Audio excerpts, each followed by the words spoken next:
Welcome to the Heart Rate Variability Podcast, where we explore the exciting science behind heart rate variability. The material discussed in this podcast should not be taken as medical advice. Please check with your medical provider to make sure any suggestions or strategies are right for you.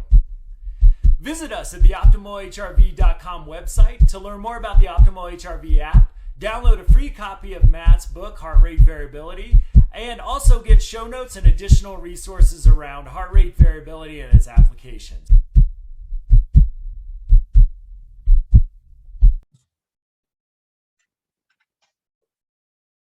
Hello, everybody, and welcome to another episode of the Heart Rate Variability Podcast. Matt, it's been a long time. I know, good to have you back on the show, Jeff. I don't know how long it's been. You keep getting smarter people to be on the show with you. So I'm happy to be back and participating with the podcast again. Yeah, it just seems like we're going through like the Hall of Fame or All-Stars, biofeedback, wellness, pretty cool stuff. I know I've learned a lot from our guest, and I hope Absolutely. Our audience, which continues just to grow week after week, I know, it's great, is enjoying it as well. So I know I'm having fun. So as long as I'm having fun, we'll keep throwing out episodes. But great to have you back on. I know you've been busy.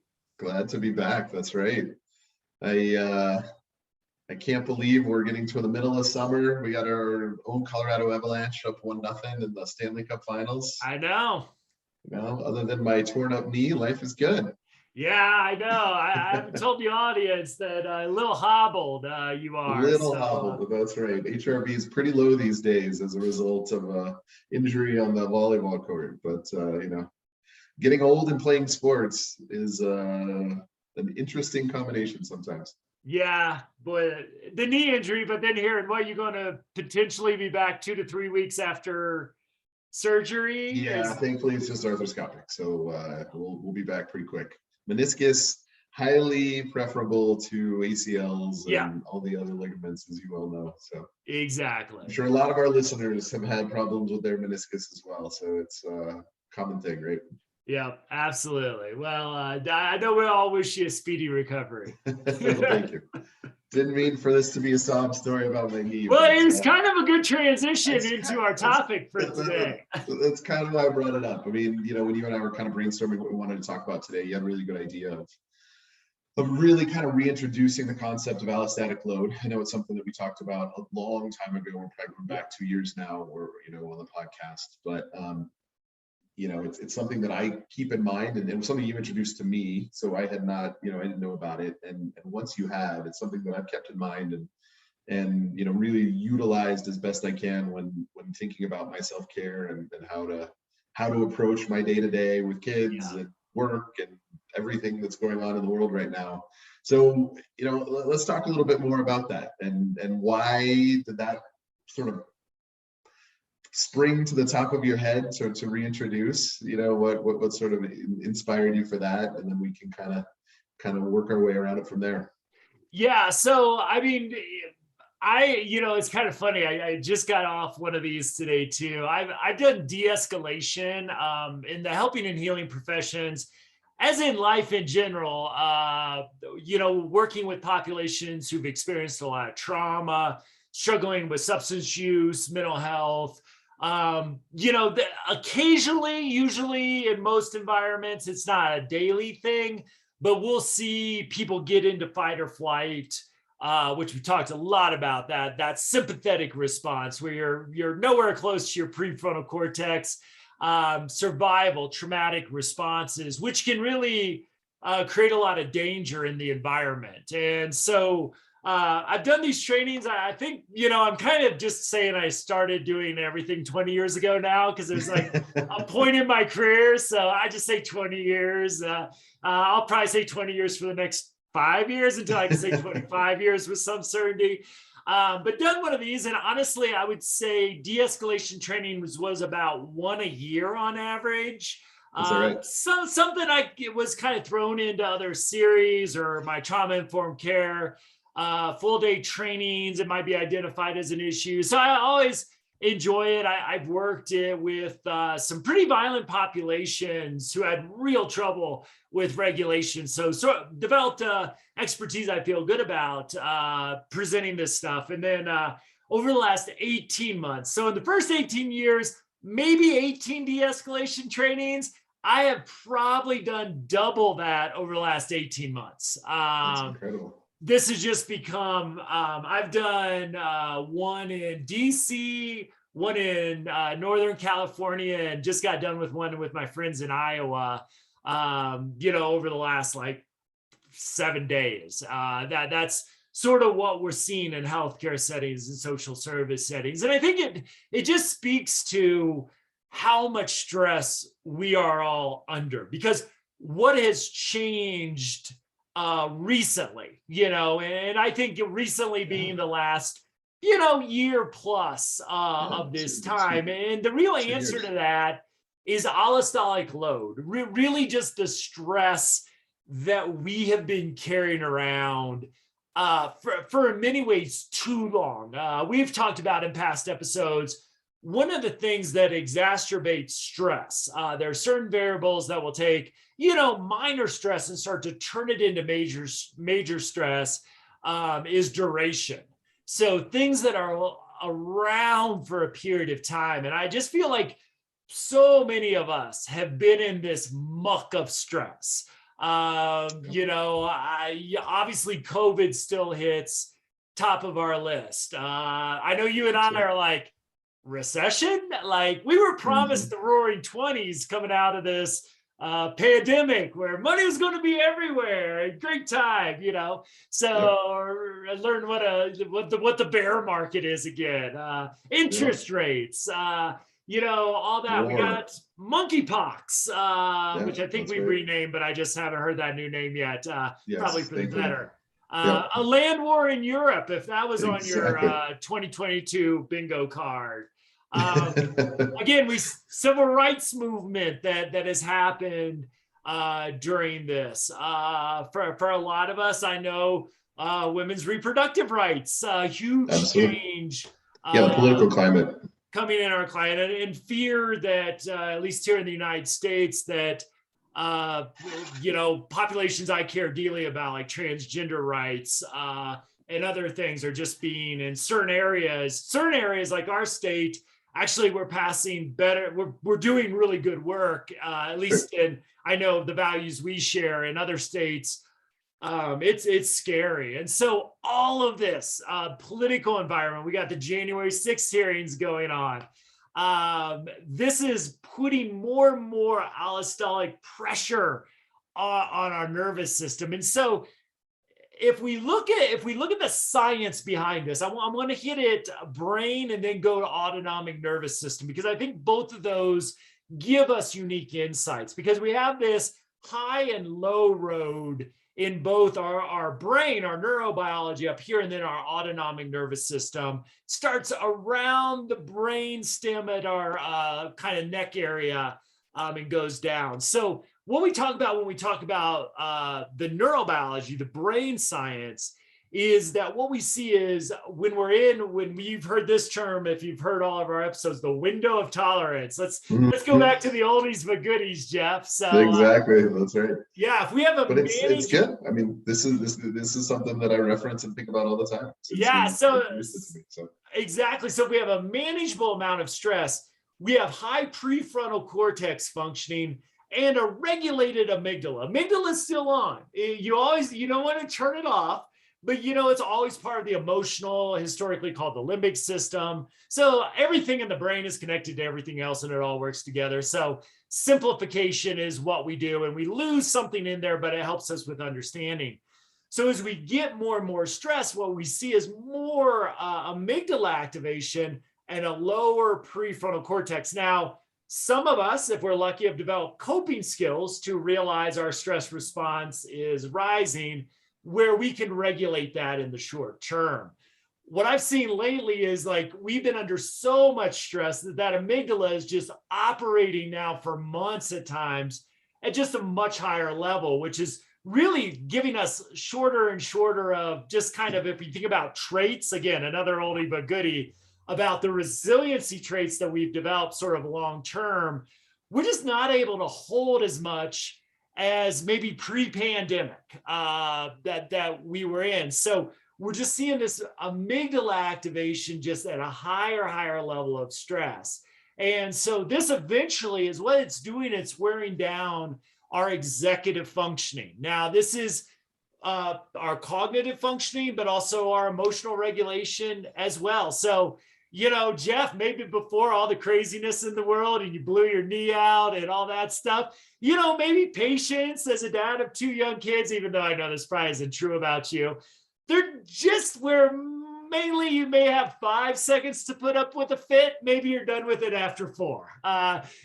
Just like, oh, absolutely, man, for sure. Just like getting to that point. So we're just wearing down. And I think when you look at our society right now, we're all hugely on edge. I know another big thing is gun violence here in the US. And that somebody who's having this dysregulated nervous system, unfortunately, in our country, can walk down the street and buy a weapon of war and do great harm with it. Is we're all sort of, no matter where our set point is, way more dysregulated than we were but before all this. And this is wearing us down. And that's where I'm really worried about a lot of people right now, because this is where addiction can take hold. This is where, a glass of wine for dinner turns into 2 glasses, turns into a bottle. Maybe it was just 3 nights a week, turns into 4 to 5. Just, it's not something that necessarily will hit us all at once. Right. But we'll just, we call this chronic trauma. And I don't use the word trauma lightly, but if you just start adding the variables up of what we've been experiencing, we've got this more cortisol in our system, cytokines, and really wearing us down. Absolutely. Yeah. I mean, you think about all those things you mentioned. I mean, how often 5 years ago were we hearing stories about planes being diverted because of altercations and, flight attendants being assaulted? And I mean, just all of these things that are happening that were not part of conversation because they weren't a thing not that long ago. And now every time I get on a plane, I wonder if this is going to be the mask mandates have gone away in the planes. I know that's gotten better, but just, another example to your list. So I don't think anybody would disagree that the world in general, with all of these things that you've talked about and the state of really everything, now that at least we have the economy going well, relatively speaking, until recently, right? Yeah. And so now add that to the pile. So,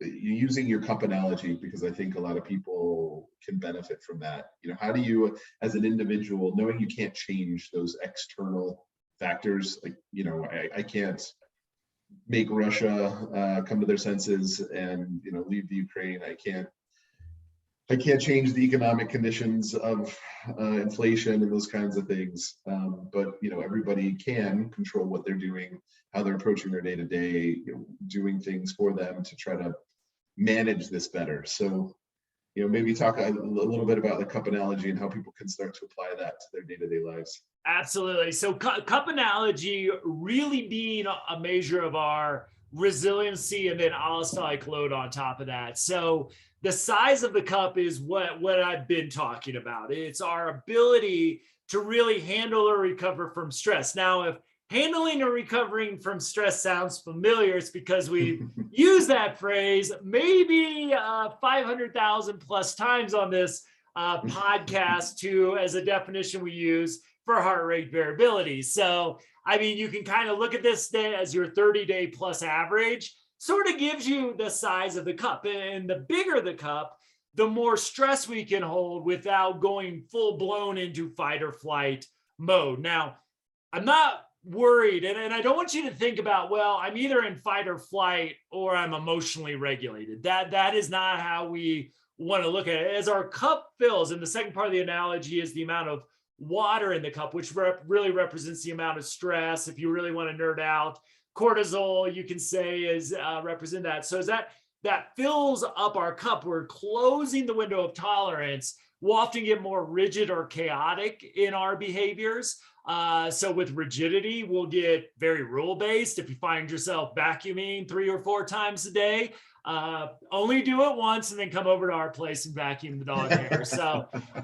you might be like cleaning obsessively.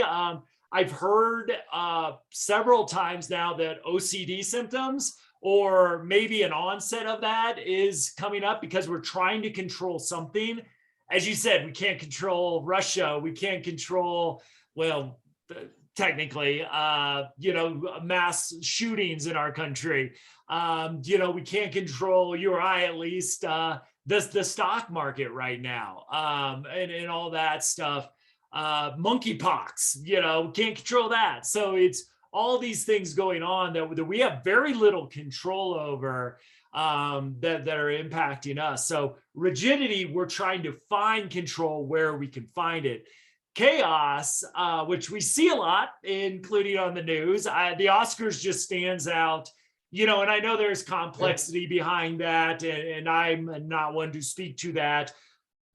But one person got up and hit another person and sat back down and then got up and won an award. Like, that's the society we're living in. And you can analyze that from very different perspectives, none of which probably 2 white guys should really be talking about. But it's like, okay, did that surprise anybody? Like, absolutely, that's unprecedented. Yeah, okay. Like, he just sat back down, then got up and got an award. Like, that's sort of where we're at collectively, and I can speak more to the United States because we have our own special level of craziness going on as well. So when we look at this, what's happened to us, because again, and chronic trauma, and I also want to recognize a lot of people have been through trauma during this time too. I know COVID has hit. We've lost 1 million+ people. We know those people. Fear, fear for our own safety, fear for our own government, those things, fear to go out in a public spot because every public space now has had its mass shooting pretty much in our culture. You're kind of, even though technically you're probably safe, statistically you are, when you see this played over and over in the news, it's hard to feel safe doing just basic things like going to the grocery store now. So this is wearing our capacity down because of the length of this, while at our stress levels are sort of at an all-time high. So when we start to see these behaviors, this is why we've got this toxic mix right now of long-term pressure, decreasing stress capacity, and then just day to day, hour, minute after minute, we're just sort of bombarded with this stuff that is threatening to overwhelm us. And the more that water in our cup stays high, the more it's going to wear our nervous system down. And there's cognitive consequences on this. You look at long-term dementia, early onset Alzheimer's, a range of anxiety, depressive disorders with this. We know cognitively, wearing us down, mental health wise, range of issues, our relationships.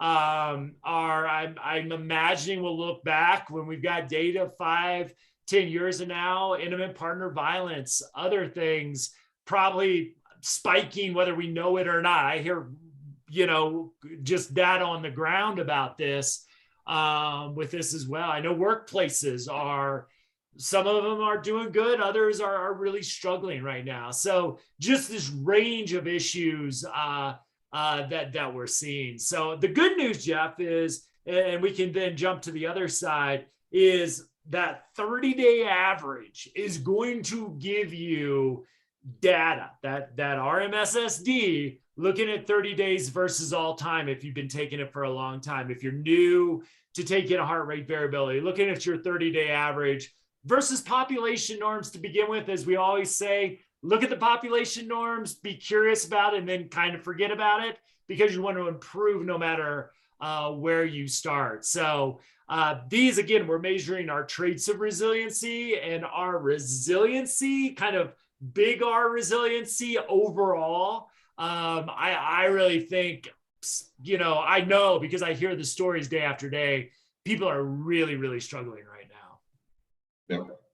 Yeah, and I think this also, I mean, to your point, keeping track of the kind of morning readings is important, but I think this is really where the biofeedback training and the mindfulness from the app comes into play, Yeah. right? I mean, really giving yourself the ability to take 20 minutes out of your day, 10 to 20 minutes, and really focus on building that resiliency back up, and taking some of that water out of the cup a little bit so that you've got a little bit more window of tolerance between the top of the water and the top of the cup. And it's one of those things that easy to sort of not do, not make time for.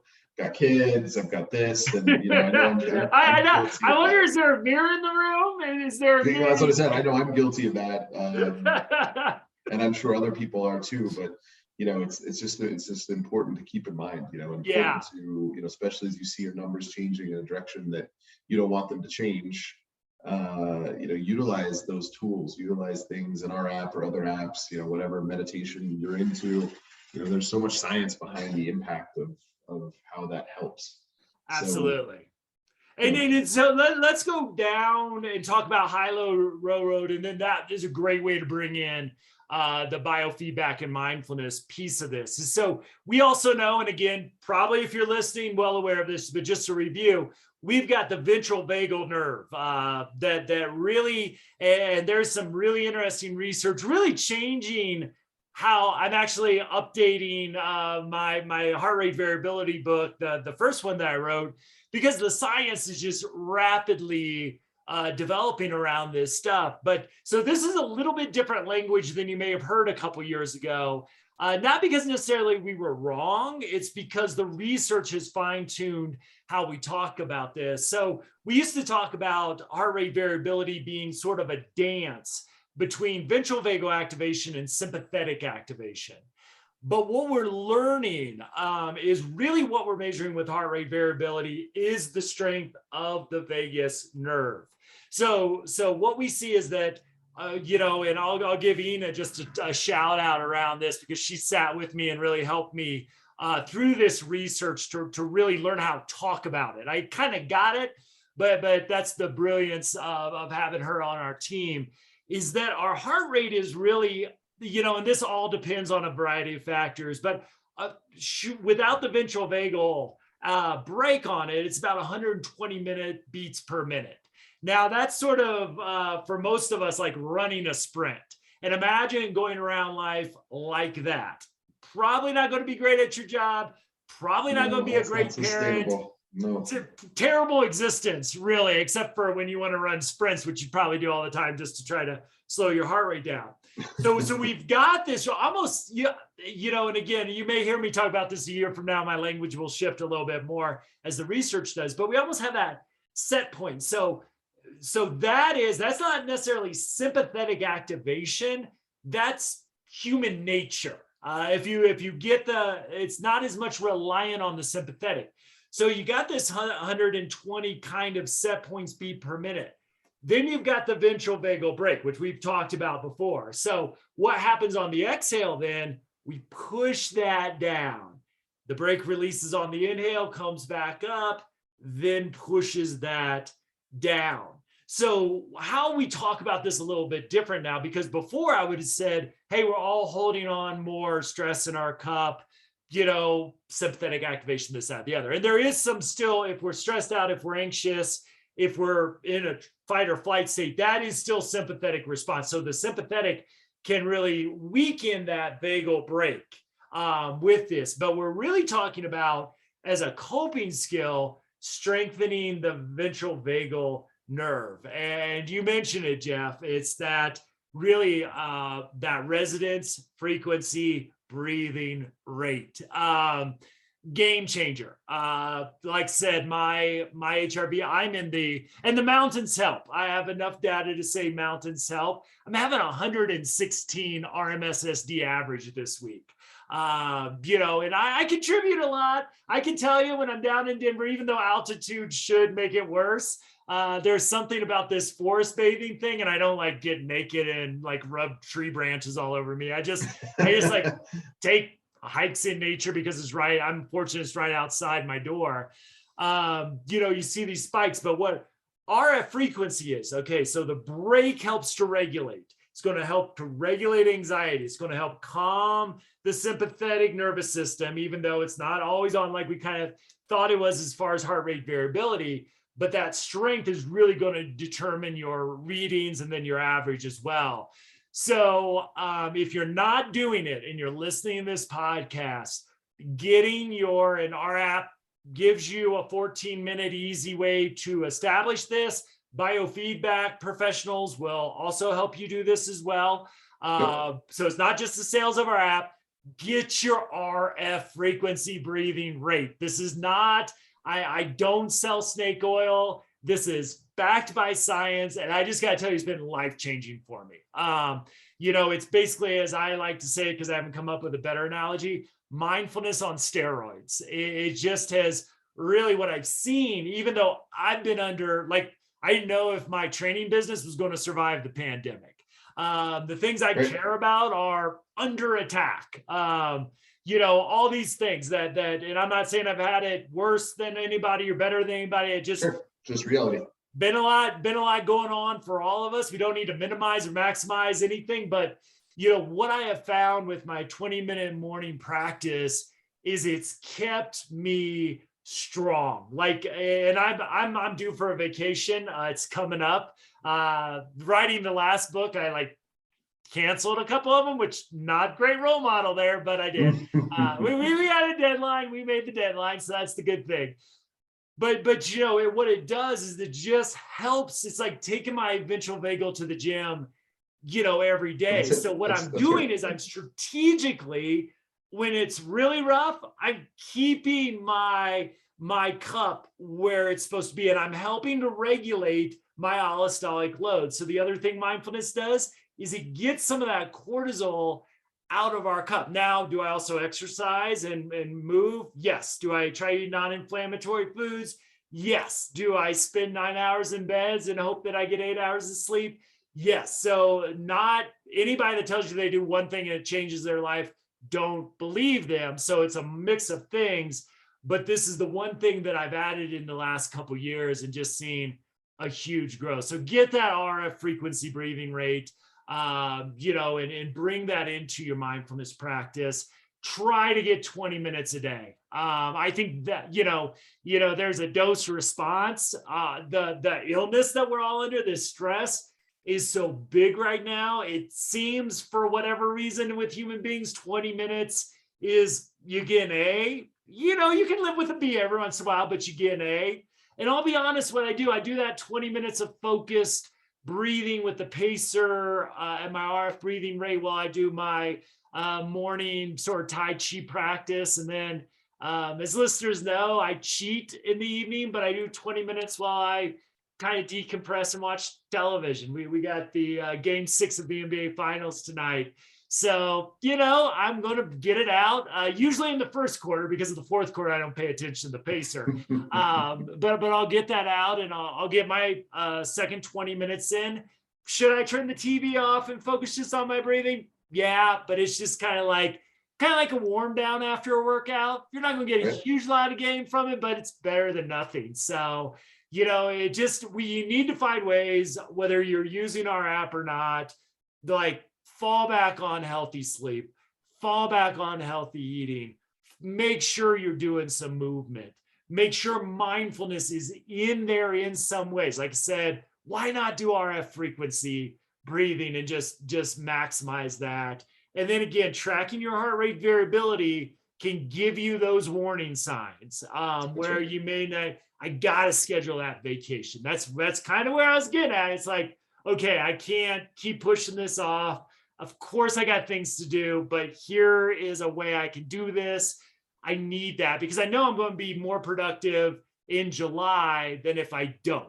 I'll be a better founder, business partner. I'll be a better trainer if I don't, even though it's like, oh, I can't do this. It's like, yeah, I got to. So really prioritizing that wellness, resiliency, and, being gentle with yourself when you can't, but really giving yourself a challenge when you can to really bring this on. So do it for yourself, do it for your family, do it for your loved ones, do it for your coworkers, do it for society, because we need to heal. We need to be able to work together again. We need to be able to solve problems. We need to have confidence in each other, trust in each other again. And our social health as a country, at least, is pathetic right now. And yeah, some of that is just we can act like adults. But the other thing is too, or act like my wife's second graders who really act better than some of the adults we have. But it's just like, we got to rebuild our health and wellness. And if we don't focus on that, I think you can turn on the news tonight and probably get 4 or 5 different examples of the consequences of that. That's it. Yeah, no, and I think you summarized that well. There's so much, and we've already talked about this, but just to kind of bring it all back together, there's so much going on right now in the world out of our control. It's contributing to the stress that people are carrying around. And so how do you take things that you can control and respond and put them into practice so that you can minimize the effect of those things that you can't control, right? And so, that's what you're, that's what we're seeing, that's what we're preaching, that's what we're trying to do ourselves. You're doing a better job than I am, but hopefully our listeners can follow suit as well. Yep. And we actually don't encourage you, and I'm speaking to Jeff here as much as the audience, to jump right up to 20 minutes. If you can get 5 minutes in a day, that's great. If you can get 3 5-minute activities, spectacular. Like really trying just to work this in. I've just been using this like pre-trainings, just trying to get 3 or 4 minutes of it in. I know, Jeff, you're flying more. I find if you put it on as you sit down, by the time you're able to get your laptop up, about 20 minutes of time there. So it's perfect for the taxi runway. You can't get your laptop up anyway. So, just you're supposed to have your phone in airplane mode, even though I don't know who does. But, it's a great time. Well, you don't have to be connected to a device to still breathe with the pacer. Yeah, Bluetooth, I guess, is allowed because that won't make the plane crash, though your cell phone connection will. So who knows? That's not my science to figure out. But, just finding little ways, maybe 5 minutes before you go to sleep, put some blue light blocking glasses on so you don't stare at your screen and get the blue light. Just 5 minutes, just trying to find those little pieces of time. And don't say when you hear 20 minutes, you got to do 20 minutes all at once. If you can break that up, I think there's benefits to that. But wherever you're at, do a little bit. And again, work your way up. We have a great onboarding process developed by a Harvard Medical School professor that will really onboard you. And it's not starting out with 20 minutes. We really help you work up. You don't want to run a marathon if you've not gone for a jog in several years. So we really ease your nervous system into this because it is a workout. And you're probably not going to hurt yourself by doing 20 minutes. But at the same time, we want to build you up, kind of create that stamina because it can be hard. If you never breathed at RF breathing rate, and I'm doing it at 10,500 feet right now. This morning, I had to catch my breath, which is ironic when you're breathing. It's still training for me. I've been doing this for 18 months or something like that now. It is still a training activity for me to do it. I've got to be focused. I've got to really focus on inhale, exhale. I have to make sure I get my belly, bring that air down like Dr. Dave taught us with it. So be gentle on yourself. 5 minutes, that's great. Pat yourself on the back. If you can do a little bit more, great. But again, whatever you do, you've got to really prioritize your wellness, or there's these long-term consequences including early death from heart attack, from diabetes, from stroke, that are really waiting for so many of us right now. And so, you know, I don't want to make anybody afraid, but that's what the research shows us, is this will take years, decades even, off our life and make our quality of life a lot worse. When you think about dementia, Alzheimer's, if you've ever seen that, you know, we've got research connecting that to work stress, connecting that to trauma we've been through. So, and if you're really feeling like, God, I'm in such a bad place, 20 minutes probably a day isn't going to help me get out of that. You know, I just encourage people, reach out to a mental health therapist too. I'm encouraging everybody that's in my wellness and resiliency trainings, in the healthcare arena especially, therapy's got to be part of your thinking. Like, you know, most people have an employee assistance program where you get 6 free sessions. That's probably enough for like 80% of people. So, you know, it's free, do it, and, you know, take care of yourself. Look at this next stretch. If you're there as a recovery period, you're not going to recover, like, you know, Jeff, having an injury, you're not going to get up and run 5 miles tomorrow. But if you're smart and you follow physical therapy and the advice of the medical professionals, you'll get there. It sounds like within probably a month, you'll be able to be active again, if not to your old self, close, and getting there pretty quickly. So, you know, just how do you recover mentally from everything we've been through? Yeah, I think that's a great summary. I think this was sort of a good reminder and a, you know, a good topic to revisit based on everything that's going on in the world. And, you know, again, just giving everybody permission to think about what they can do and what they can control for their own well-being. So, yeah. As always, it's a pleasure, Matt. Appreciate Absolutely. It. Thanks to everybody for listening, the continued support of the podcast. It's been great to see the, you know, the listener base grow and continue to reach out. And, you know, we appreciate it immensely. Hopefully we're continually giving everybody good content and you know, giving them good things to think about. Yep. And as always, you can find show notes at optimalhrv.com, and feel free to reach out to us as well. We're always looking for experts. We're always looking for ideas. So if you have a question, if you have an expertise you think you might want to share, yeah, don't hesitate to reach out. We just have a lot of fun doing this. So we would love to meet you, talk to you, and learn from your expertise as well. So thank you, everybody. Jeff, good luck on your surgery next week, my friend. Can't wait till I see you jogging around the neighborhood soon. I can't wait either. I'll take just walking up and down the stairs normal first, but we'll get there soon enough. Small steps. Exactly. Thanks, everybody. Really appreciate it.